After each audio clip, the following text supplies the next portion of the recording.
موضوع الدرس في كفارة اليمين سورة التحريم تفسير ابن كثير. الحمد لله رب العالمين والصلاة والسلام على أشرف الأنبياء وسيد المرسلين سيدنا محمد وعلى آله وأصحابه أجمعين. اللهم صل على سيدنا محمد وعلى آل سيدنا محمد كما صليت على إبراهيم وعلى آل إبراهيم في العالمين إنك حميد مجيد. أعوذ بالله من الشيطان الرجيم. بسم الله الرحمن الرحيم. يا أيها النبي لم تحرم ما أحل الله لك تبتغي مرضات أزواجك والله غفور رحيم. قد فرض الله عليكم تحلة أيمانكم والله مولاكم وهو العليم الحكيم. وإذ أسر النبي إلى بعض أزواجه حديثا فلما نبأت به وأظهره الله عليه عرف بعده وأعرض عن بعض فلما نبأها به قالت من أنبأك هذا قال نبأني العليم الخبير. إن تتوبا إلى الله فقد صغت قلوبكما وإن تظاهرا عليه فإن الله هو مولاه وجبريل وصالح المؤمنين والملائكة بعد ذلك ظهير. عسى ربه إن طلقكن أن يبدله أزواجا خيرا منكن مسلمات مؤمنات قانتات تائبات عابدات صائحات ثيبات وأبكارا. قال المؤلف والمفسر رحمه الله تعالى أدام النفع بعلومه وعلومكم في الدارين آمين إلى أن قال اختلف في سبب نزول صدر هذه السورة فقيل نزلت في شان مارية وكان رسول الله صلى الله عليه وسلم قد حرمها فنزل قوله تبارك وتعالى يا أيها النبي لم تحرم ما أحل الله لك تبتغي مرضات أزواجك. اب مفسر رحمت اللہ علیہ ان آیات کی تفسیر بیان فرماتے ہیں. مفسر فرماتے ہیں کہ اس کے شان نزول کے بارے میں اختلاف ہے کہ یہ سورت کس واقعے کے بارے میں نازل ہوئی ہے. بعض علماء فرماتے ہیں کہ یہ بی ماریہ کے بارے میں نازل ہوئی جب حضور صلی اللہ علیہ وسلم نے اپنے اوپر ان کو حرام قرار دیا تھا تو یہ آیات نازل ہوئیں. قال ابو عبد الرحمن النسائی اخبرنا ابراہیم یونس بن محمد قال حدثنا ابی قال حدثنا حماد بن سلمة عن ثابت عن انس رضی اللہ تعالی عنہ ان رسول اللہ صلی اللہ علیہ وسلم كانت له امة يطأها فلم تزل به عائشة وحفصة حتى حرمها فانزل الله عز وجل. حضرت انس رضی اللہ تعالی عنہ سے روایت ہے کہ حضور صلی اللہ علیہ وسلم کی ایک کنیز تھی باندھی تھی جس کو آپ اس سے مجامعت بھی فرماتے تھے چونکہ اللہ نے حلال کیا ہے ملکت ایمانکم. لیکن بی بی عائشہ اور بی بی حفصہ کی یہ کوشش تھی کہ کسی طرح اس بی بی سے جان چھوٹ جائے تو حضور صلی اللہ علیہ وسلم نے اس کو ان کے کہنے سے اور ان کے بار بار کے اصرار سے اپنے اوپر حرام کیا تو اللہ نے قرآن میں یہ آیت اتاری یا ایھا النبی لم تحرم ما احل اللہ لک. وقال ابن جریر حدثني ابن عبد الرحيم البرقي قال حدثنا ابن ابي مريم قال حدثنا ابو غسان قال حدثني زيد بن اسلم ان رسول الله صلى الله عليه وسلم اصاب ابراهيم في بيت بعض نسائه فقالت اي رسول الله صلى الله عليه وسلم في بيتي وعلى فراشي وجعلها عليه حراما. اس روایت میں زید بن اسلم فرماتے ہیں کہ حضور پاک صلی اللہ علیہ وسلم نے اپنی باندی جو ابراہیم ہے اس کے بطن سے بھی اللہ نے حضور پاک صلی اللہ علیہ وسلم کو بیٹا عطا فرمایا تھا جس کا نام ابراہیم، وہ بھی فوت ہو گئے۔ تو حضور صلی اللہ علیہ وسلم نے اپنی اس باندی یعنی بی بی ماریا کو کسی دوسری بیوی کے گھر میں بلانے کے بعد آپ اس کے ساتھ لیٹے، تو جس کا گھر تھا وہ ناراض ہوئی کہ یا رسول اللہ صلی اللہ علیہ وسلم آپ نے یہ کیسے کیا کہ میرا گھر ہے، میرا بستر ہے، میرا نوبہ ہے، تو آپ نے اس کو کیوں بلایا؟ تو حضور صلی اللہ علیہ وسلم نے اس لیے اپنے اوپر حرام کر دیا۔ فقالت اے رسول اللہ صلی اللہ علیہ وسلم کیف یحرم علیک الحلال فحلف باللہ لا یصیبها فانزل اللہ تعالی یا ایھا النبی لم تحرم ما احل اللہ لک قال زید بن اسلم فقولوا انت علی حرام لغو وہکذا روى عبد الرحمن بن زید النبی۔ جب آپ نے فرمایا کہ وہ مجھ پہ حرام ہے تو آپ کی بیوی نے پوچھا کہ یا رسول اللہ صلی اللہ علیہ وسلم آپ اس کو کیسے حرام کر سکتے ہیں جس کو اللہ نے حلال کیا ہے؟ تو آپ نے فرمایا اچھا میں قسم کھاتا ہوں کہ میں آئندہ اس کے ساتھ نہیں لیٹوں گا۔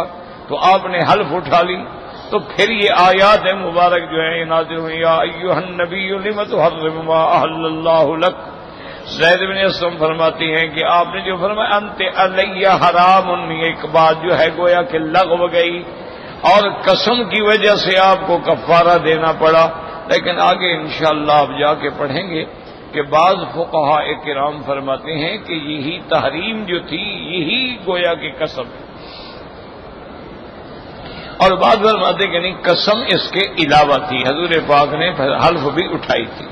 وقال ابن جریر حدثنا یونس قال حدثنا ابن وهب بن مالك عن زید بن اسلم قال لها انت علی حرام واللہ لا اطاؤک۔ تو اس روایت میں یہ بھی آتا ہے کہ آپ نے فرمایا تم مجھ پہ حرام ہو اور مجھے اللہ کی قسم ہے اب میں کبھی تمہارے ساتھ ہی لیٹوں گا۔ وقال سفیان الثوری بن علی عن داؤد نبی ہند الشعبی عن مسروق قال آلا رسول اللہ صلی اللہ علیہ وسلم وحرم فعوتب بالتحریم وامر بالکفارۃ فی الیمین۔ رواہ ابن جریر وقضى روى عن قتادہ وغیر الشعبی نفسه وقضى قال غیر واحد من السلف منهم الضحاک والحسن وقتادہ ومقاتل بن حیان وروى الاوفی عن بعض قصۃ مطولۃ۔ اب مفسر رحمۃ اللہ علیہ فرماتی ہیں کہ اس روایت میں حضرت مسروق فرماتے ہیں کہ حضور نے ایلا فرمایا، یعنی تمام بیویوں کے پاس نہ جانے کے لیے 1 مہینے کے لیے قسم کھائی تھی، اور اسی طرح حضور پاک نے اس بیوی کو اپنے اوپر حرام بھی کیا۔ تو اللہ تبارک و تعالیٰ کی طرف سے عتاب آیا کہ آپ نے میرے حلال کو کیوں حرام کیا ہے؟ یا ایھا النبی لم تحرم ما احل اللہ۔ تو تحریم پہ صرف عتاب آیا، لیکن جو قسم تھی اس کے بارے میں پھر کفارے کا حکم آیا، اور کفارہ یمین یہ ہوتا ہے کہ یا تو بندہ کوئی غلام خرید کے آزاد کر دے، اور اگر یہ نہ ہو تو 10 مسکینوں کو کپڑے خرید کر کے جوڑا جوڑا دے دے، اور اگر یہ بھی نہ ہو تو پھر 10 مسکینوں کو جو ہے وہ کھانا کھلائے۔ یہی قول جو ہے حضرت ضحاک، حضرت حسن، قتادہ، مقاتل ان میں یہی فرمائے۔ وقال ابن جریر حدثنا سعید بن یحییٰ قال حدثنا ابی قال حدثنا محمد بن اسحاق عن الزہری عن عبید اللہ بن عبد اللہ عن ابن عباس قال قلت لعمر بن الخطاب رضی اللہ تعالی عنہ من المرأتان قال عائشة وحفصة وكان بدل الحديث في شان ابراهيم القبطية اصابها النبي صلى الله عليه وسلم في بيت حفصة في نوبتها فوجد حفصة فقال يا نبي الله لقد جئت الي شيئا ما جئت الى احد من ازواجك في يومي وفي دوري وعلى فراشي وقال لا ترضين ان احرمها فلا اقربها قالت بلى فحرمها وقال لها لا تذكري ذلك لأحد ذكرته لعائشة فأظهره الله عليه فأنزل اللہ تبارک و تعالی۔ اس روایت میں حضرت ابن عباس سے روایت ہے، وہ فرماتے ہیں کہ میں نے حضرت عمر بن الخطاب رضی اللہ عنہ سے پوچھا۔ ویسے ایک دوسری روایت میں تفصیل بھی ہے، حضرت ابن عباس فرماتے ہیں کہ قرآن کی یہ جو آیت ہے نا، ان تتوبا الی اللہ، اگر تم دونوں اللہ کی طرف توبہ کرو، رجوع کرو، تو اس میں پریشان تھا کہ اس سے کون سی بیویاں مراد ہیں، کیونکہ یہاں نام تو ہے نہیں کہ ان تتوبا الی اللہ فقد صغت قلوبکما، اللہ نے تو پردے میں بات فرمائی ہے کہ اگر تم اللہ کی طرف لوٹو، تمہارے دل جو ہیں وہ راستے سے ہٹ گئے تھے، اب علاج توبہ ہے۔ تو فرماتے ہیں کہ میں بڑا پریشان تھا، مجھے کہا بھی گیا، لیکن میں چاہتا تھا کہ پوری طرح تسلی ہو جائے، لیکن مجھے موقع بھی نہیں ملتا تھا، اور کچھ حضرت عمر جب سامنے ہوتے تو مجھے پوچھتے ہوئے کچھ استحیا بھی آتی کہ کیسے پوچھوں، چونکہ اس میں ان کی بیٹی کا بھی نام آتا ہے۔ تو فرماتے ہیں کہ ایک دفعہ اتفاق ایسا ہوا کہ میں حج میں ان کے ساتھ تھا، تو اب حج کا سفر ہوتا ہے تو آدمی تھوڑا مل جل جاتا ہے، بے تکلف بھی ہو جاتا ہے۔ تو ایک دن میں حضرت کو وضو کرا رہا تھا، تو میں نے پوچھا کہ حضرت میں آپ سے ایک بات پوچھتا ہوں، آپ محسوس تو نہیں فرمائیں گے؟ میں نے کہا نہیں۔ تو میں نے پوچھا حضرت یہ ان تتوبا الی اللہ فقد صغت قلوبکما، یہ دو عورتیں کون ہیں جن کو اللہ نے پردے میں رکھ کے بات فرمائی ہے؟ تو حضرت عمر ہنس پڑے، انہوں نے کہا تمہیں پتہ نہیں ہے یہ عائشہ اور حفصہ ہیں، اور کون ہے؟ یعنی انہوں نے یہ نہیں چھپایا کہ میری بیٹی ہے، جو حق ہے بس حق ہے۔ انہوں نے فرمایا کہ اصل سبب اس کا جو ہے وہ تو ہے بی بی ماریہ قبطیہ ام ابراہیم، وہ سبب ہیں کہ بی بی حفصہ کا نوبہ تھا، بی بی حفصہ کے حضور گھر میں آئے تو وہیں آپ نے اس بی بی کو بلا لیا، بی بی حفصہ والدین کے گھر میں گئی ہوئی تھی، اور حضور پاک نے اس کو بی بی حفصہ کے گھر میں آپ نے مباشرت بھی فرمائی۔ تو جب واپس آئی بی بی حفصہ تو دیکھا کہ حضور پاک صلی اللہ علیہ وسلم اور بی بی ماریہ موجود ہیں، اور آثار بھی ہیں کہ آپ نے اس کے ساتھ مباشرت فرمائی ہے۔ تو بی بی حفصہ کہتی ہیں کہ میں غصے میں آئی اور میں نے کہا کہ یا رسول اللہ، سو آپ نے ایسا اور تو کسی بیوی کے ساتھ نہیں کیا کہ کسی اور بیوی کے گھر میں کسی اور کو بلا لیں، صرف میرے ساتھ آپ نے کرنا تھا کہ میرا گھر ہے اور میرا بستر ہے اور میری باری ہے، اور اس میں آپ نے ایک باندی کو بلا لیا۔ میری کتنی بڑی توہین ہے کہ میرے بستر پر آپ نے اس کو سلایا۔ تو حضور نے فرمایا اچھا تم غصہ نہ کرو، تو میں نے اس کو اپنے اوپر حرام کیا ہے، اور واللہ لا آج کے بعد پھر میں اس سے کبھی مباشرت نہیں کروں گا، لیکن یہ بات جو ہے تم کسی کو بتانا نہیں۔ لیکن بی بی حفصہ نے جا کے بی بی عائشہ کو بتا دیا، تو اس پہ اللہ پاک نے قرآن مقدس کی یہ آیات مبارک نازل فرمائی ہیں۔ تو ان آیات کے بعد اللہ تبارک و تعالی نے نازل فرمایا قد فرض اللہ لکم تحلۃ ایمانکم وہذا اسناد صحیح ولم یخرجہ احد من اصحاب الکتب الستہ وقد اختارہ الحافظ الضیاء المقدسی فی کتابہ المستخرج۔ تو اللہ نے یہ آیت اتاری کہ ہم آپ کو بتا دیتے ہیں کہ اگر قسم کھا لی جائے تو اس کا کفارہ کیا ہے اور اس سے کیسے نکلنا ہے۔ تو اس کے بعد مفسر فرماتے ہیں کہ یہ سند جو ہے بالکل صحیح ہے، لیکن اس کو کتب ستہ یعنی اصحاب ستہ نے اپنی کتابوں میں ذکر نہیں کیا ہے، لیکن سند اس کی جو ہے وہ ٹھیک ہے۔ اور اسی طرح حافظ ضیاء المقدسی نے اپنی کتاب المستخرج میں بھی اس کا ذکر فرمایا۔ ایک بات یاد رکھیں کہ یہ بات ضروری نہیں ہوتی ہے کہ جو ان 6 کتابوں میں نہیں ہے لہذا نعوذ باللہ ثم نعوذ باللہ وہ حدیث ہی نہیں ہے۔ اور پھر 6 کتابوں کے بعد بھی بعد ہمارے ساتھی جو ہیں وہ اس بات پہ آتے ہیں جی کہ بخاری مسلم میں ہے جی، یعنی باقی نعوذ باللہ حدیث کی کتابیں نہیں ہیں، صرف بخاری مسلم حدیث کی کتاب ہے۔ یہ ایک بہت بڑی جرت کہ باقی ائمہ محدثین کی کتابوں کو اتنی نعوذ باللہ اتنی حکارت سے دیکھا جائے گا جی آپ جو بھائی دلیل دے رہے ہیں بخاری شریف میں ہے، مسلم شریف میں ہے۔ اس کا معنی یہ ہوتا ہے کہ باقی کتابیں تو کوئی قیمت ہی نہیں رکھتی نعوذ باللہ۔ تو یہ بہت بڑی بے ادبی ہے، جسارت ہے، اور سب سے بڑی بات یہ ہے یہ جہالت ہے۔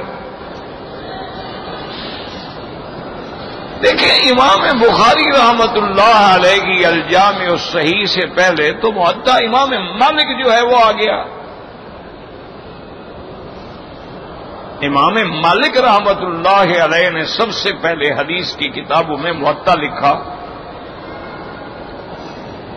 اسی طرح موطا امام محمد بھی پہلے آ گیا۔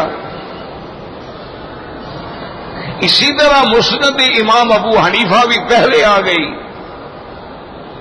ابھی تو سیاستہ لکھی نہیں گئی،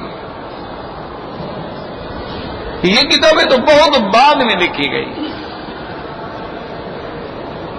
اور جب موطا امام مالک نے اپنی کتاب موطا کو جمع فرما لیا، کتاب مکمل ہو گئی، تو اس وقت جو بادشاہ تھے وہ آپ کے شاگرد تھے۔ انہوں نے عرض کیا کہ حضرت اگر آپ اجازت دیں تو ہم اس کتاب کے کئی نسخے بنوا کر مختلف شہروں میں، مثلا یمن ہے، عراق ہے، شام ہے، باقی ملک ہیں، ان میں بھیج دیتے ہیں اور پابند کر دیتے ہیں کہ بس اسی کتاب پہ عمل رہے۔ تو امام مالک رحمت اللہ نے فرمایا کہ بالکل نہیں، میں یہ کبھی نہیں برداشت کر سکتا، کیونکہ اس میں نے جہاں احادیث لکھی ہیں وہاں میں نے فتاوی صحابہ بھی لکھے ہیں، لیکن بعض صحابہ وہ ہیں جنہوں نے حضور صلی اللہ علیہ وسلم سے ایک بات مبارک سنی، اس کے بعد وہ یمن چلے گئے، جہاد میں چلے گئے، واپس آئے ہی نہیں، ان کے بعد جو حکم آئے ان کو پتہ ہی نہیں ہے۔ وہ تو جو سن کے گئے تھے اسی کے مطابق فتویٰ دیتے رہیں گے، اب بعد میں کیا ہوا ان کو تو کوئی پتہ نہیں۔ اور وہاں کے لوگوں کے دل و دماغ میں بھی وہی مسئلہ بیٹھ جائے گا جو انہوں نے بتایا ہے۔ اب اگر بعد میں کوئی حکم آیا ہے تو پھر میری کتاب سے تو جبر ہوگا، لہذا میں نہیں چاہتا۔ ٹھیک ہے، یہ میدان ہے، اس میں اللہ جس کو بھی توفیق دیں گے اور زیادہ سے زیادہ حدیث کی خدمت کریں گے۔ پھر اللہ تبارک و تعالی نے امام بخاری پیدا ہوئے، امام مسلم پیدا ہوئے۔ یہ پہلا شخص ہے امام بخاری جس نے اپنی جامع کو صحیح کے طرز پہ لکھا، یعنی انہوں نے کوشش یہ فرمائی کہ میری کتاب میں کوئی حدیث ضعیف نہ آئے، کوئی ایسی حدیث نہ آئے جس کی سند پر جرح ہو۔ تو یہ ماشاءاللہ ایک بڑا اچھوتا انداز تھا اور اس پہ آپ نے بڑی محنت کی، لاکھوں حدیثوں سے پھر آپ نے ان 6000 احادیث کو منتخب فرمایا۔ اس کے باوجود بھی یہ عالم تھا کہ جب آپ حدیث لکھتے تھے تو بعض تاریخ مورخین نے لکھا ہے کہ آپ کی احتیاط کا یہ عالم تھا کہ 2 رکعت نماز پڑھتے، استخارہ کرتے، اللہ سے دعا مانگتے، پھر ایک حدیث لکھتے۔ یہ احتیاط تھی امام کی، اس لیے اللہ نے ان کی کتاب کو مقبولیت کا مقام عطا فرمایا۔ اسی انداز میں پھر امام مسلم کی کتاب آئی، ان کے شرائط امام بخاری سے بھی سخت ہیں، شرائط روایت جو ہیں وہ امام مسلم کے امام بخاری سے بھی سخت ہیں۔ پھر اس کے بعد یہ ساری کتابیں ہیں، سنن نسائی آئی، ترمذی آئی، ابن ماجہ آیا، ابی داؤد آیا، یہ 4 کتابیں یہ آئیں۔ لیکن انہوں نے سنن کی طرز پہ کتاب لکھی، انہوں نے جامع کی طرز پہ کتاب لکھی ہے، صحیح کی طرز پہ۔ اچھا، ان کے علاوہ بھی اور کئی کتابیں لکھی گئیں، مصنفات لکھے گئے، مصنف عبد الرزاق ہے، مصنف ابن ابی شیبہ ہے، مسندات لکھی گئیں، مسند امام اعظم ہے، مسند امام احمد ابن حنبل ہے، مسند طیالسی ہے۔ اسی طرح مراسیل لکھے گئے، جیسے مراسیل سنن نبی داؤد ہیں، تو یہ ساری کتابیں جو ہیں ہم یہ نہیں کہیں گے کہ بھی بخاری میں بہت ساری حدیثیں ہیں جو بخاری مسلم میں نہیں ہیں لیکن صحیح ہے، نہ ان کی سند پہ اعتراض ہے، نہ روایتن نہ درایتن۔ آخر امام بخاری بھی کسی کے شاگرد ہیں کہ نہیں؟ انہوں نے وہ حدیثیں کہاں سے دی ہیں؟ امام بخاری نے بھی کسی سے علم پڑھا ہے کہ نہیں پڑھا ہے؟ انہوں نے جو 1,00,000 حدیث مبارک جمع کی ہے وہ کہاں سے کی ہے؟ لوگوں کی کتابوں سے کی ہے نا۔ پھر اس پہ انہوں نے اپنی تحقیق کے مطابق محنت فرمائی ہے۔ اچھا، اتنی محنت کے بعد اللہ نے ایسی ان کو مقبولیت عطا فرمائی رحمت اللہ علیہ کہ ان کی کتاب پورے عالم میں جہاں اسلامی ملک ہے اور دینی مدرسہ ہے بخاری شریف پڑھائی جاتی ہے، چاہے وہ مدرسہ کسی کا حنفی ہو، شافعی ہو، مالکی ہو، حنبلی ہو، کوئی ہو۔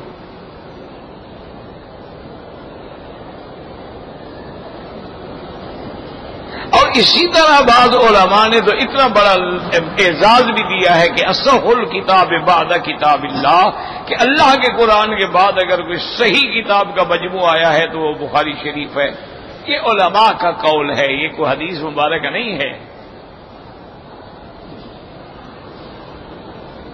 لیکن پھر بھی محققین کرام نے بخاری شریف کے بھی 22 حدیثوں پہ اعتراض کیے ہیں۔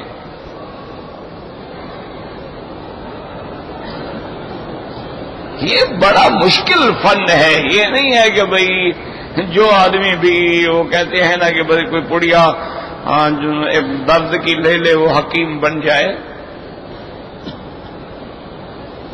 ہر پھونکنے والے کو مسیحا نہیں کہتے، جو بھی پھونک مار دے وہ مسیحا ہے، بس مردوں کو زندہ کر دے گا۔ ہر سر منڈانے والے کو کلندر نہیں کہتے کہ کلندر بن جائے گا۔ گنجا ہو گیا تو کیا کلندر ہو گیا؟ ہر عقل سے نکلے ہوئے آدمی کو مجذوب نہیں کہا جاتا۔ تو اس لیے بڑے بڑے علماء جو ہیں اللہ ان کی قبروں پہ رحمتیں فرمائے، یعنی جن کی زندگی ساری حدیث پاک کی خدمت میں گزر گئی اور ان کی احتیاط کا یہ عالم تھا کہ ایک آدمی نے روایت لینی تھی کسی سے، وہاں جب ڈھونڈتے ڈھونڈتے پہنچے، صبر کر کے پہنچے، پتہ لگا کہ وہ اپنے گھر سے باہر تشریف لے گئے ہیں، ان کا گھوڑا بھاگ گیا ہے، اس کو پکڑنے کے لیے گئے ہیں۔ تو وہ چل پڑے، کہنے لگا کدھر گئے؟ انہوں نے کہا ادھر گئے۔ کہنے لگا جاتا ہوں، خدا نہ خواستہ موت آ جائے تو پھر میری حدیث تو رہ گئی۔ میں تو مہینوں کا سفر کر کے آیا ہوں کہ یہ حدیث مبارک ان کی زبان سے سنوں، اگر میں مر گیا تو میرا علم تو رہ گیا۔ وہ چل پڑے، آگے جا کے دیکھا تو انہوں نے اپنا کپڑا جو ہے نا دامن پکڑا ہوا تھا اور وہ ایسے کر کر کے اشارہ کر کے گھوڑے کو بلا رہے ہیں۔ بہرحال گھوڑا آ گیا، انہوں نے پکڑ لیا اور پھر اپنا دامن جھٹک دیا۔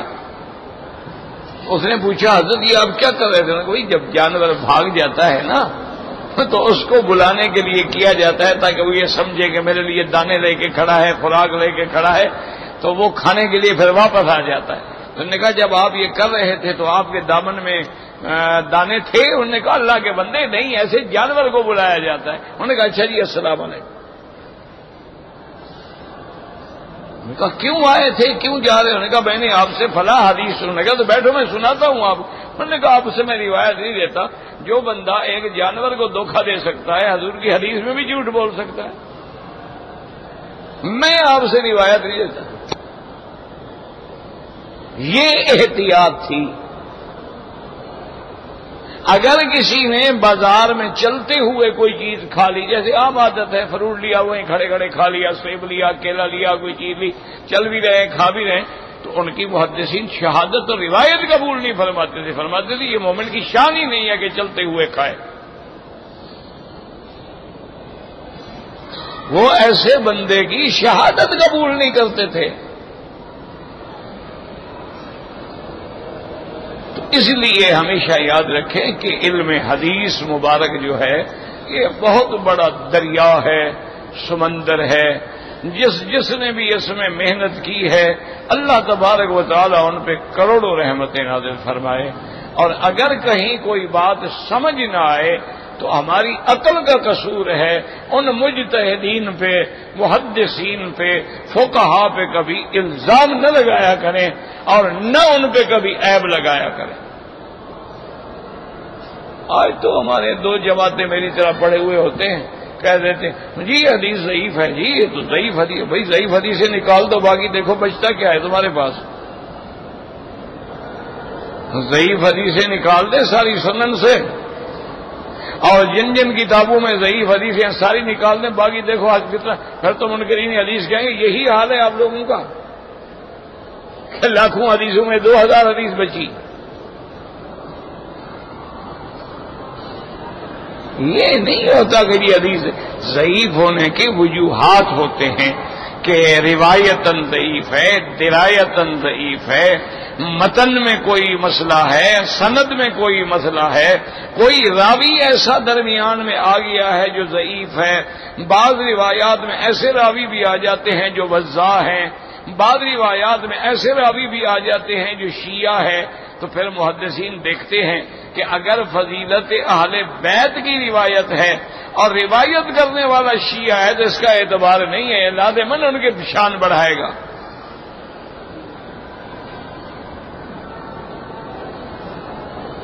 اور محدثین کا کمال ہے، یعنی وہ لکھیں گے آگے آپ کو کہ یہ جو ہے ضعیف ہے، یہ جو ہے سیء الحفظ ہے، اس کا حافظہ خراب ہو گیا تھا، اور یہ جو ہے آخری عمر میں نسیان کا مریض ہو گیا تھا، اور یہ جو ہے یہ رجل صدوق ہے تو سچا، لیکن یہ کبھی کبھی اس کو وہم بھی پڑ جاتا ہے روایت میں. اور کبھی لکھیں گے کہ سچا ہے صدوق لیکن سیء الحفظ، حافظہ خراب ہے. اور کبھی لکھیں گے یہ راوی سچا تو ہے لیکن شیعی ہے، شیعہ. اور کہیں لکھیں گے یہ راوی سچا ہے، جھوٹ نہیں بولتا لیکن ہے شیعی غالی ہے، پکا شیعہ. اور کہیں لکھیں گے کہ یہ راوی جو ہے یہ صدوق تو ہے لیکن شیعی محترق، یہ سڑول شیعہ ہے، کٹا شیعہ ہے، صحابہ کے نام سے جلنے والا. اب تو آپ ایسی باتیں بچوں کا کھیل نہیں ہوتی. اچھا، امام بخاری رحمۃ اللہ علیہ نے کئی ایسے لوگوں سے روایت لی ہے جو شیعہ ہیں.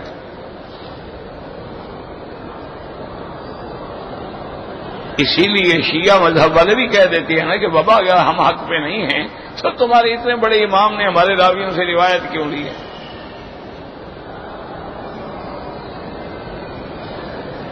وہ اپنے مناظروں میں یہ چیلنج کرتے ہیں کہ یہ دیکھو جی بخاری شریف کی حدیث ہے کافی فلاں جو ہے وہ شیعہ ہے، یہ دیکھو جی ان کی سنن کے اندر روایت الحارث الاعور جو ہے وہ شیعہ ہے.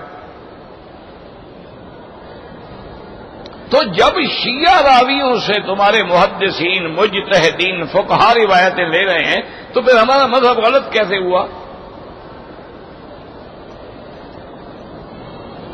وہ دلیل پیش کرتے ہیں. تو یاد رکھیں کہ مذہب کی سچائی الگ بات ہے، روایت لینا الگ بات ہے، شہادت لینا الگ بات ہے، اسی طرح ذبیحہ جو ہے وہ الگ بات ہے. اب دیکھیں نا، ہندو اگر ذبح کرے تو اس کا ذبیحہ حرام ہے، سکھ ذبح کرے تو ذبیحہ حرام ہے، کوئی کمیونسٹ ذبح کرے تو ذبیحہ حرام ہے، کوئی دہریہ ذبح کرے تو ذبیحہ حرام ہے، کوئی پارسی ذبح کرے تو ذبیحہ حرام ہے، کوئی مجوسی ذبح کرے تو ذبیحہ حرام ہے، لیکن یہودی اور نصرانی کرے تو حلال ہے. حالانکہ وہ بھی کافر ہے، وہ بھی کافر ہے. بھئی اگر ہندو کافر ہے تو یہودی مسلمان ہے، وہ بھی تو کافر ہے. اگر سکھ کافر ہے تو نصرانی جو ہے وہ کون سا مسلمان ہے؟ وہ بھی کافر ہے. لیکن ان کا ذبیحہ حلال، ان کا ذبیحہ حرام. وجہ کیا؟ یاد رکھو کہ ذبیحے میں اسلام نے صرف ہمیں ایک جنرل ہدایت دی ہے کہ وَلَا تَأْكُلُوا مِمَّا لَمْ يَذْكُرِ اسْمُ اللَّهِ عَلَيْهِ، جس پہ اللہ کا نام نہ لیا جائے وہ کبھی نہ کھائیں. دوسری جگہ فرمایا فَكُلُوا مِمَّا ذُكِرَ اسْمُ اللَّهِ عَلَيْهِ، اس چیز کو تم کھا سکتے ہو جس پہ اللہ کا نام لیا جائے. تو اب ایک قاعدہ ہو گیا کہ اگر ذبح کرتے ہوئے اس نے کہا ہے بسم اللہ اللہ اکبری بسم اللہ جو بھی کہہ دیا تو ذبیحہ حلال ہو جائے گا. تو یہودی بھی ذبح کے وقت اللہ کا نام لیتے ہیں اور نصرانی بھی ذبح کے وقت اللہ کا نام لیتے ہیں. ہندو نہیں لیتا، سکھ نہیں لیتا، مجوسی نہیں لیتا، اس لیے وہ حرام ہے. تو یہاں ہم کافر یا سکھ یا ہندو سے بات نہیں کریں گے، ہم موٹی بات کریں گے کہ بھائی جو ذبیحہ ہے اس پہ اللہ کا نام لیا گیا یا نہیں. اگر اللہ کا نام لیا گیا ہے ٹھیک ہے، حلال ہے. حتیٰ کہ تم نے شکار کھیلا ہے، تیر مارا ہے، اللہ کا نام لے کے مارا ہے ٹھیک ہے. تم نے حتیٰ کہ سکھائے ہوئے کتے کو چھوڑا ہے لیکن اللہ کا نام لیا ہے تو اس کا شکار بھی حلال ہے. لیکن وہ کتا جو سکھلایا ہوا ہو، کیا مانا؟ جو مالک کے لیے پکڑتا ہو، اپنے لیے نہ پکڑتا ہو. آپ نے اس کو بھیجا ہرن کے پیچھے، کتا جناب پکڑ لیا، پکڑنے کے بعد خود کھانا شروع کر دیا تو وہ حرام ہے. مانا ہے اس نے تمہارے لیے نہیں پکڑا، اپنے لیے پکڑا ہے. اگر وہ پکڑ کے بیٹھ گیا، مالک کی انتظار کر رہا ہے، مالک پہنچا، جا کے ذبح کیا، حلال ہے. اسی لیے کلاب معلمہ کی یہ امتحان ہوتا ہے. اچھا بعض سے شکار ہوتا ہے، یہ بڑا شدید جانور ہے، بعض ہرن کو پکڑ لیتا ہے. پرندہ ہے لیکن ہرن کتنا بڑا جانور ہے، پکڑ لیتا ہے. اچھا کبھی کبھی یہ اپنی شوخیوں پہ آ جائے نا تو یہ شیر سے بھی لڑ جاتا ہے، جا کے آنکھوں میں مارتا ہے نا چونچ، اگر اندھا ہو گیا. یہ بڑا مضبوط جانور ہوتا ہے. اس کی کئی قسمیں ہیں پھر بعض کی. تو بہرحال کہنے کا مقصد یہ ہے کہ ذبیحے میں ہم کیا دیکھیں گے کہ اس نے اللہ کا نام لیا ہے یا نہیں لیا. اچھا روایت میں ہم کیا دیکھیں گے کہ روایت کرنے والا سچا آدمی ہے یا نہیں ہے. سچا ہے کوئی ہے، جب وہ بات سچی کرتا ہے تو ٹھیک ہے، کوئی ہو، شیعہ ہو، بخارجی ہو، کوئی ہو، ہمیں اس سے کیا بات ہے. ہمیں یہ دیکھ رہے ہیں بندہ سچ بولتا ہے، وہ مشہور ہے کہ جی وہ جھوٹ نہیں بولتا، ٹھیک ہے اس کی بات ہم لے لیں گے. اس میں تمہارے مذہب کی کیا سچائی ہے؟ کئی یہودی ہیں جو جھوٹ نہیں بولتے. اللہ نے خود قرآن میں فرمایا منہم من ان تأمنہ بقنطار یؤدیہ الیک، کہ بعض یہودی تو ایسے ہیں اگر ان کو ڈھیر سارا سونا بھی تم امانت میں دو وہ تمہیں واپس کریں گے، خیانت نہیں کریں گے. اور بعض ایسے ہیں ان کو 1 دینار بھی دو تو مکر جائیں گے. تو روایت میں یہ دیکھنا پڑے گا کہ روایت کرنے والا سچا ہے یا نہیں. وہاں ہم یہ نہیں دیکھیں کہ مولوی صاحب ہیں، کتنا بڑا جسہ ہے اور کتنی بڑی پگڑی باندھتے ہیں. نہیں، یہ دیکھنا ہے سچا آدمی ہے. اسی لیے محدثین کہتے ہیں صدوقن ہے، سچا. اسی طرح روایت کے اندر ان کی اچھا گواہی ہے. اب گواہی میں یہ تو نہیں ہے کہ جو بھی کام گواہی کا ہو تو 2 مولوی پکڑ کے لے آؤ. کہاں سے مولوی پکڑ کے لے آئے؟ یہ دیکھنا پڑے گا بھی گواہ سچا ہے، جھوٹ تو نہیں بولتا، کرائے کا گواہ تو نہیں ہے، پیسے لے کے گواہی دینے ہوئے تو نہیں آیا ہوا ہے، کسی رشتہ داری کی وجہ سے تو گواہی نہیں دے رہا.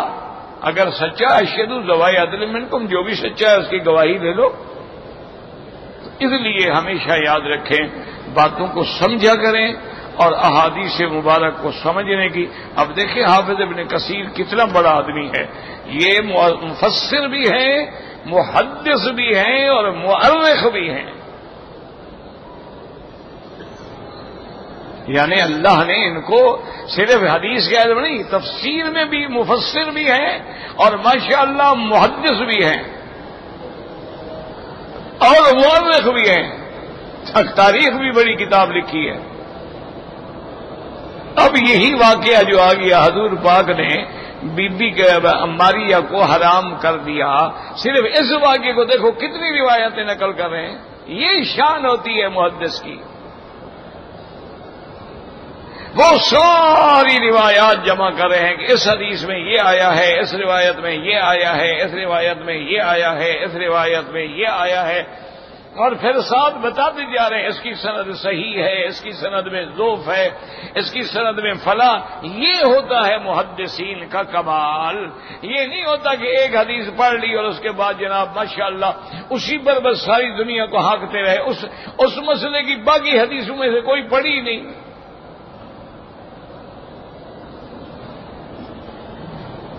یہ کمال ہوتا ہے علماء کا کہ ان کے سامنے ذخیرہ احادیث ہوتا ہے کہ بھئی وتر کی نماز ہے تو وتر کے بارے میں کتنی حدیثیں آئی ہیں، ساری حدیثوں پہ وہ نظر ڈالتے ہیں.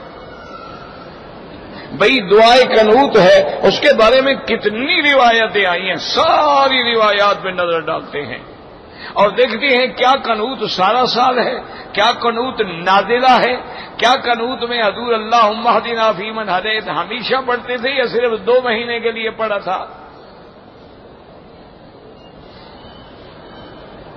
تو یہ بہت بڑا علم ہے. اللہ پاک ہمیں بھی ان کی ادب کی توفیق عطا فرمائے، احترام کی توفیق عطا فرمائے اور اپنی رحمت سے ہمیں کچھ سمجھنے کی بھی توفیق عطا فرما دے. ورنہ یہ کوئی ایسی بات نہیں ہے کہ جو آدمی 2 کتابیں پڑھ لے وہ اپنے آپ کو سمجھے کہ بس اب عالم بھی میں ہوں، مفتی بھی میں ہوں، مجتہد بھی میں ہوں اور سب کچھ میں ہوں اور میں جو سمجھا ہوں حدیث قرآن سے بس بتا رہا ہوں لوگوں کو. ماشاءاللہ ہمارے ہاں بھی ایک پروفیسر صاحب تھے تو وہ ایک دن ملے مجھے. تو میرے علاقے کا آدمی تھا. علاقے کے لوگ ایک دوسرے کا احترام تو کرتے ہیں نا، چاہے اس کو اچھا نہ بھی سمجھتے ہوں. بہرحال وہ بھی مجھے ملے، السلام علیکم، خیریت، حال احوال پوچھا. تو میں نے کہا کہ حضرت آج کل کیا کام کر؟ کہتے جی میں قرآن شریف کی تفسیر لکھ رہا ہوں. میں نے کہا حضرت پروفیسر صاحب ناراض نہ ہوں، کام تو آپ بہت اچھا کر رہے ہیں، میری ایک درخواست ہے کسی عالم کی زیر نگرانی یہ کام کریں. آپ کام تو کر رہے ہیں ماشاءاللہ، لیکن آپ ایسا کریں کہ مثلا 1 ورقہ لکھ لیا، 2 ورق لکھ لیا، 1 سورت لکھ لیا، کسی بزرگ عالم کو، کسی مفسر کو جا کے دکھلا دیا کہ حضرت اس میں کوئی غلطی تو نہیں ہے، تاکہ اگر کوئی بات ہے تو تازہ اصلاح ہوتی جائے. کہنے لگے جی کمال کی بات ہے، آپ کو پتا ہے میں نے 3 علوم میں PhD کیا ہے، میں اتنا پڑھا لکھا لرنڈ آدمی ہوں اور آج دنیا میں ہر قسم کی تفسیریں موجود ہیں، ہر زبان میں موجود ہیں اور میری الماری جو ہے وہ کتابوں سے، تفاسیر سے بھری ہوئی ہے. مجھے کیا ضرورت ہے تمہارے جیسے کسی مولوی سے جا کے پوچھنے کی؟ ٹھیک ہے آپ کی مرضی. میرا تو ایک مشورہ تھا.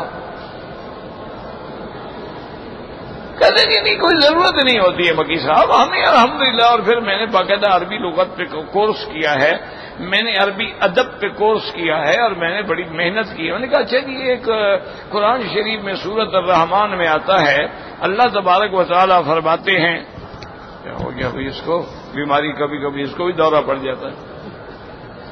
جیسے ہم بیمار ہوتے ہیں یہ بھی مشین ہے، یہ بھی بیمار ہو جاتے ہیں. کہنے لگا جی ہاں بالکل سورۃ الرحمن کی تو میں تفسیر بھی لکھ چکا ہوں. میں نے کہا جی قرآن پاک میں یہ آتا ہے، بھئی کیا ہو گیا اس کو، کیا بلا پڑ گئی؟ لا حول ولا قوت الا باللہ. نہیں اس کی کوئی دیکھا نا پتا، اچھا کھول لیا، چلو خیر ہے ٹھیک ہو جائے. اچھا جی تو میں نے کہا دیکھو جی قرآن پاک میں آتا ہے اللہ نے فرمایا ہے وَالنَّجْمُ وَالشَّجَرُ يَسْجُدَانِ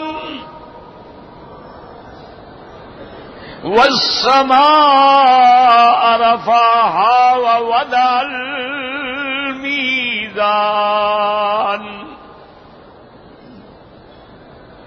اللہ تطغوا فی المیزان وَأَقِيمُوا الْوَزْنَ بِالْقِسْطِ وَلَا تُخْسِرُوا الْمِيزَانَ. میں نے کہا حضرت یہ کیا ترجمہ ہے وَالنَّجْمُ وَالشَّجَرُ يَسْجُدَانِ؟ ارے کمال ہے جی، سیدھی سی بات ہے کہ تارے بھی اور درخت بھی جو ہے اللہ کے آگے سجدہ ریز ہوتے ہیں. میں نے کہا بس یہی آپ نے ماشاءاللہ تفسیر پڑھی ہے. وہ لفظ ہے نا نجم کا، اس بیچارے کو دکھ لگ گیا کہ وَالنَّجْمِ إِذَا هَوَىٰ فَإِذَا النُّجُومُ طُمِسَتْ.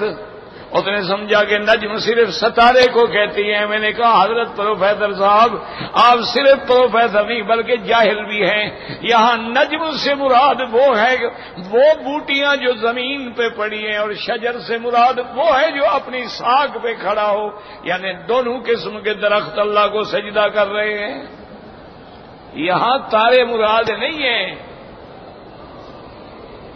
یہاں اللہ نے دو قسمیں بیان کر دی کہ جیسے بعض کدو کی بیل ہے، خربوزے کی بیل ہے، حبحب کی بیل ہے، انگوروں کی بیل ہے، یہ تو گویا زمینوں پہ پڑی ہوئی ہے. لیکن بعض چیزیں ہیں جو اپنی ساکھ پہ کھڑی ہوئی ہیں، جیسے درخت ہے، آم کا درخت ہے، کنو کا درخت ہے، بادام کا درخت ہے. وہ تو درخت ہے نا، وہ تو اپنی پنڈلی پہ کھڑا ہے نا، اپنے تنے پہ کھڑا ہے نا. یہ تو نیچے پڑے ہوئے ہیں. تو یہاں تو وہ مراد ہے کہ وَالنَّجْمُ وَالشَّجَرُ يَسْجُدَانِ. جتنی نباتات ہیں چاہے وہ بغیر ساکھ ہیں یا ساکھ والی ہیں، سب اللہ کے آگے سجدہ کرتی ہیں. اور میں نے کہا پروفیسر صاحب اللہ نے قرآن کی 2 آیتوں میں لفظ میزان اور وزن کو جو اتنا دفعہ ذکر فرما دیا ہے، وَالسَّمَاءَ رَفَعَهَا وَوَضَعَ الْمِيزَانَ. اس میزان کا کیا معنی؟ وَأَقِيمُوا الْوَزْنَ بِالْقِسْطِ. اس وزن کا کیا معنی؟ وَلَا تُخْسِرُوا المیزان. اس میزان کا کیا معنی؟ یہ 3 دفعہ قرآن میں کیوں آ گیا؟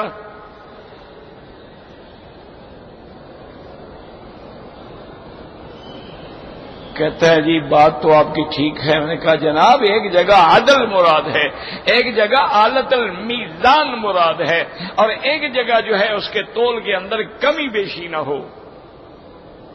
یہ تکرار نہیں ہے بلکہ ہر جگہ کبھی آدمی دیتا تھوڑا ہے، لیتا زیادہ ہے. وَيْلٌ لِّلْمُطَفِّفِينَ.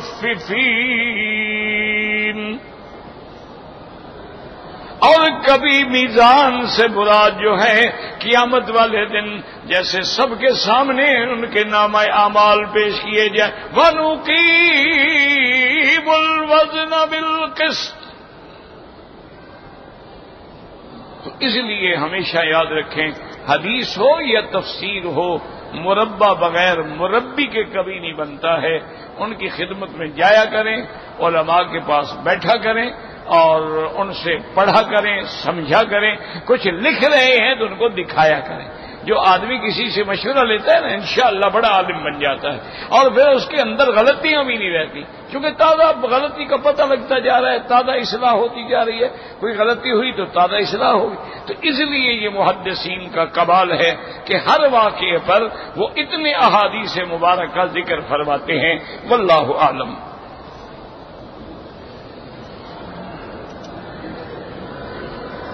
آبادی مجھے نہیں پتا آبادی کیا ہوتے ہیں، مجھے ان کے عقائد کا پتہ ہی نہیں ہے.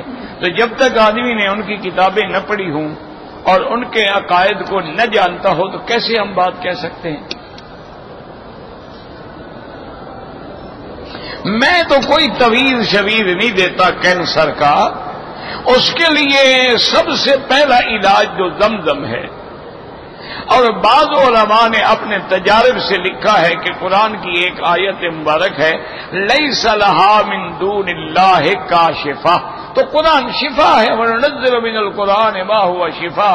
تو وہ کہتے ہیں کہ اس آیت کو 1001 دفعہ پڑھ کے پانی پہ بھی دم کریں، ان دواؤں پہ بھی دم کریں، اور پھر یقین سے استعمال کریں. ہر 2-3 دن کے بعد 4 دن کے بعد پھر پانی پڑھیں. اللہ پاک قادر ہیں شفا عطا فرماتے ہیں. اللہ عالم.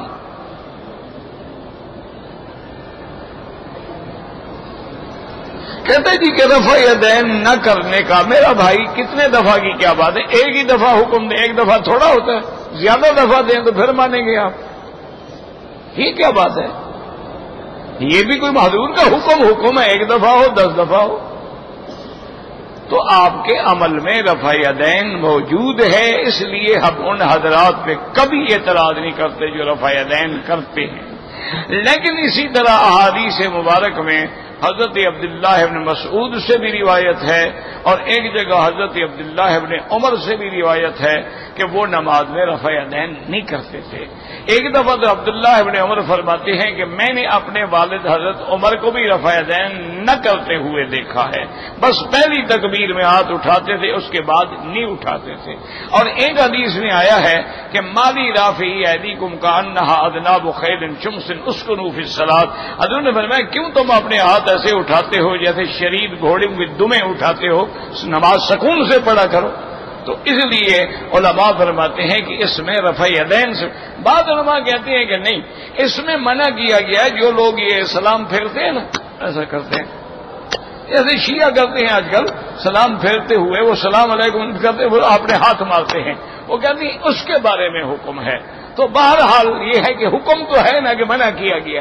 اچھا، اب یہ بڑی آسان سی بات ہے، اگر یہ ان کے بارے میں حکم ہے تو آپ نے مثال دی ہے گھوڑے کی، گھوڑا بیٹھ کے دم مارتا ہے یا کھڑے ہو کے مارتا ہے؟ یہ فیصلہ تم خود سوچ لو، میں تو طالب العلم ہوں۔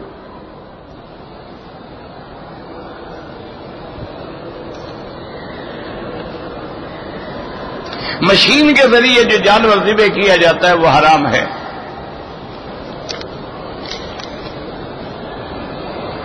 اگر روزے کی حالت میں سر میں تیل ڈالیں کوئی حرج نہیں، سرما ڈالیں کوئی حرج نہیں۔ کہتے جی ہم کپڑے کے ساتھ جوتے صاف کریں، جس چیز کے ساتھ صاف کرو، برش کے ساتھ کرو، کپڑے کے ساتھ کرو، کسی چیز کے ساتھ۔ لیکن وہ ایک مثال مشہور ہے، ایک آدمی بازار میں جوتا صاف کر رہا تھا، پہلے اس نے پگڑی اتاری، پگڑی اتار کے اس کے ایک کونے کو پکڑ کے جوتا صاف کر رہا، تو ایک بندہ جو گیا اس نے کہا یار بڑا بے وقوف ہے، سر کی پگڑی پھر بھی بھلا کوئی جوتا صاف کرتا ہے؟ دوسرا کوئی سمجھدار آدمی تھا، اس نے کہا یار وہ پاگل نہیں، وہ سمجھدار ہے، جوتا اس نے خود خریدا ہے، پگڑی باپ کی ہوگی، وہ تو مفت بھی لیا ہے نا، اس کا کیا احساس ہے؟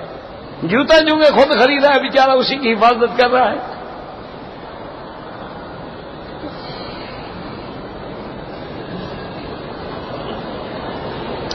میں اپنے رشتہ داروں کو لینے کے لیے آیا تو ٹھیک ہے، تم کام کے لیے آئے، عمرہ نہیں کیا تو انشاءاللہ کوئی دم نہیں، بعد میں آپ نے عمرہ بھی کر لیا ہے، بڑی اچھی بات ہے، لیکن یاد رکھو اگر تم مدینہ پاک سے آ رہے ہو یا طائف سے تو میقات ہے، تو احرام باندھ کے آ جاؤ، عمرہ کر کے رشتہ داروں کو بھی جا کے لے لو، کیوں عمرے کے ثواب سے محروم ہوتے ہو؟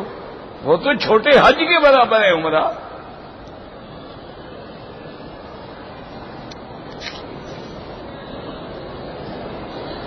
کہتے جی کہ جنت میں تو عربی زبان ہوگی، جہنم میں کون سی ہوگی؟ میں تم سے پوچھوں گا بعد میں، اللہ نہ لے جائے جہنم میں، یار مجھے کیا جہنم کی زبان سے؟ تمہیں اتنا شوق ہے تو پھر ہمیں بتانا وہاں۔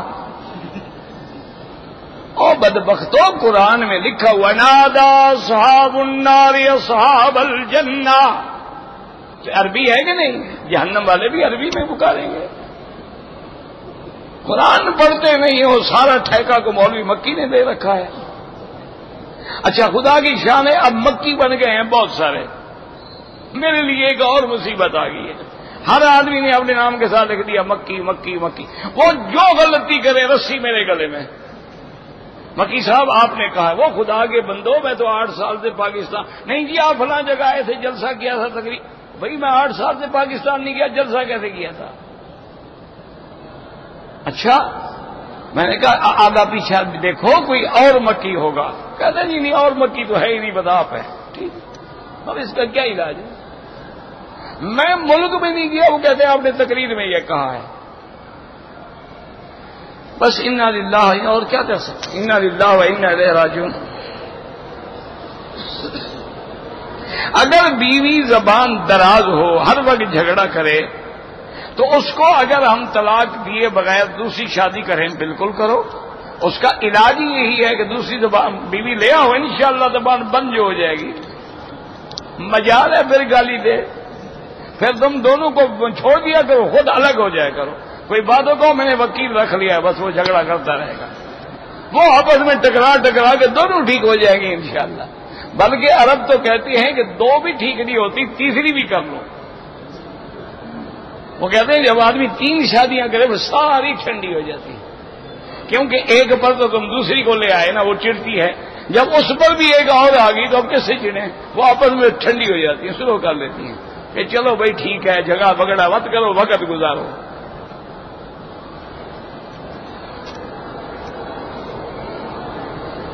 ایک بھائی کا بیٹا دوسرے بھائی کی بیوی کا دودھ پیا تو اس کی شادی دوسرے بھائی کی بیٹی سے، بالکل جس کا دودھ پیا، موٹی بات یاد رکھو، جس نے دودھ پیا، جس کا پیا وہ اس کی ماں بن گئی، اب اس کی جتنی اولاد ہے اس کی بہن بھائی بن گئے۔ واللہ اعلم۔ ربنا تقبل منا انك انت السميع العليم وتب علينا انك انت التواب الرحيم۔ اللهم فرج هم المهمومين، نفس كرب المكروبين، واقض الدين عن المدينين، واشفنا واشف مرضانا ومرضى المسلمين۔ صلى الله تعالى على خير خلقه سيدنا محمد وعلى آله وصحبه أجمعين۔